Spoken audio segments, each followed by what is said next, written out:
sisters with us, as President and Sister Allen have done.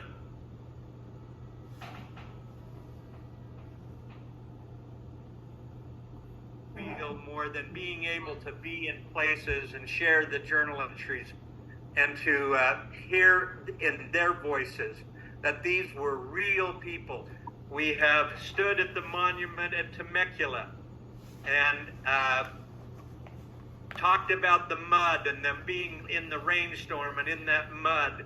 We've gone in the church of Temecula that Greg had told me about, that beautiful painting in there about the Mormon Battalion coming upon the massacre of the Indians.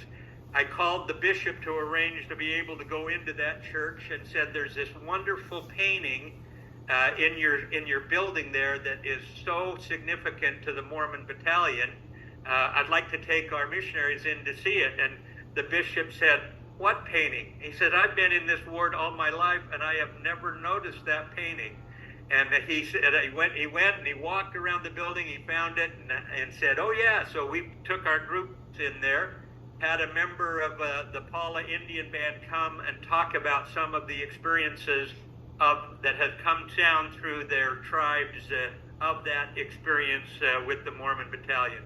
The picture on the right was Memorial Day, that I took our sister training leaders out to Rosecrans National Cemetery to place flowers on the grave of Alfred Dunham and Lydia Hunter. I want my sisters to know that Lydia Hunter is a real woman that walked that whole trail pregnant and gave up her life, and that Diego survived. I want those missionaries to know that somewhere near the Mormon Battalion are the graves of others. In fact, the wonderful example of our marksmen of the Battle of the Bulls. And so the real becomes important. Mormon Battalion Association Facebook page has been an enormous blessing to our sisters and missionaries at the Mormon Battalion Historic Site these past 2 years, because we have the sisters, some that are direct descendants and others that are not, but get assigned to every transfer. We have a site training where we call it, tell us about your Mormon Battalion ancestors. And I give them resources that they can use, and the Mormon Battalion Association Facebook biographies has been a huge blessing. And this has been one of the remarkable experiences of having these young people research and find information and tell. And some of them have just been hilarious and fun and extraordinarily spiritual, and so it becomes real when we're talking about these people. And so we thank you for your contribution in helping us to bring real Mormon Battalion to the Mormon Battalion Historic Site. Our first Flag Day. So Brad and Dancel will know that it is a big deal, and this was even a bigger deal than usual when they honored 5 women veterans and made them honorary members of the Mormon Battalion. They were all ranging from like 103. Wendy interviewed, how old was the 98 years old, and at that event with the Marine Band and all of the hoopla associated with the Flag Day, honoring these women veterans of World War II and of Korea. And so the Area Communications Council asked me if we could do a display that would honor the 5, notice I said 5 women that made it to San Diego. Again, contribution of our Mormon Battalion Association people and historians. And so, being naive as I was, I made some diagrams or some posters and facts about the Mormon Battalion and the women, and we put it in there for the reception of the Flag Day, and it had biographical information that I got on each of those women that came, and then talked about the other women that didn't come, that went in the sick detachments or stayed behind, and made a pamphlet that we use at the courthouse because it's not a church publication, so I could bypass correlation.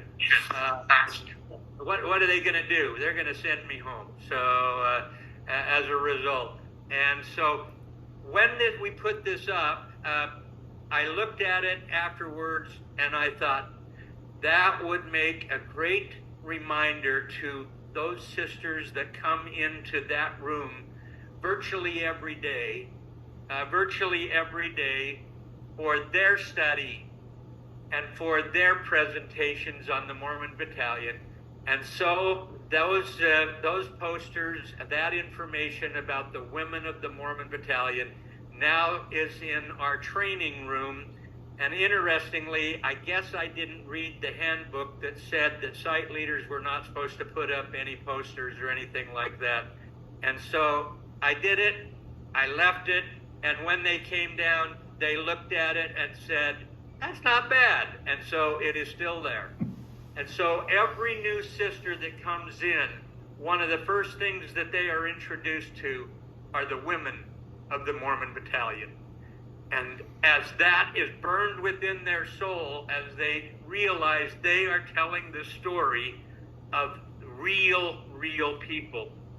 Now, I know that probably Brad and Dancel had fought those things as well, but as we came in and we looked around, and I looked in the foyer, and there really wasn't much when you walk in the front door that says Mormon Battalion to you.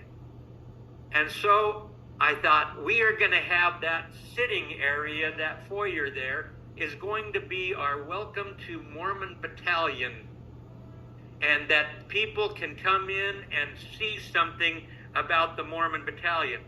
And this is where the Mormon Battalion Association comes into play as well. There you can see, and I think Dancel probably had the picture of Melissa Corey back in the back, and I thought, I want this up because we don't have anything about women right up front. And so I didn't know. I'm gonna claim ignorance as long as I live, and then the Lord is going to bring me back a perfect remembrance, and I will not have that excuse. But I didn't know that that I couldn't hang up pictures, I couldn't accept donations or anything like that. I didn't know. And so I looked at that picture on the left called Last Camp that has been on Mormon Battalion Association publications. I looked at that, and I thought, I want that. And I reached out ignorantly to the artist. I think his name is Mark Stewart, isn't it? And I reached out to him and I said, could we get one of those paintings to put in the foyer, in the front entrance of our Mormon Battalion? And he so graciously agreed and sent it to us. If you look right straight ahead there, you'll see the Battle of the Bulls. Well, this is a very interesting thing. The woman that did this painting, and I think she showed it at a Tucson Mormon Battalion commemoration, and somehow she just sent an email to the battalion in general, and several days later, some of the sisters at the front desk sent it back to me, and I looked at that, and it doesn't do justice to it, but her name is Candy Hunt, and Candy Hunt is married to a direct descendant of Jefferson Hunt. And she told me that person there that is representing Lafayette Frost, that was the model for that, was their grandson. So he would be a direct descendant of Jefferson Hunt. I said, oh man, I'd love to get that to the Mormon Battalion. And she said, my husband and I have been talking about, wouldn't it be great if we could donate this painting to the Mormon Battalion Historic Site? I didn't know that I couldn't accept it. I wanted it. And I said, Sister Hunt, you know, we will pay you. We need that painting. And so Brother and Sister Hunt were on their way to Boston, Massachusetts to serve their senior mission. And they drove over from Arizona and donated this painting to us. And Salt Lake, when they came, first of all, they said you can't do it, and they made me keep it in the president's office. Then when they came down a little later, they looked at it, and we took them out into this place, and they said, you know, that's not a bad idea.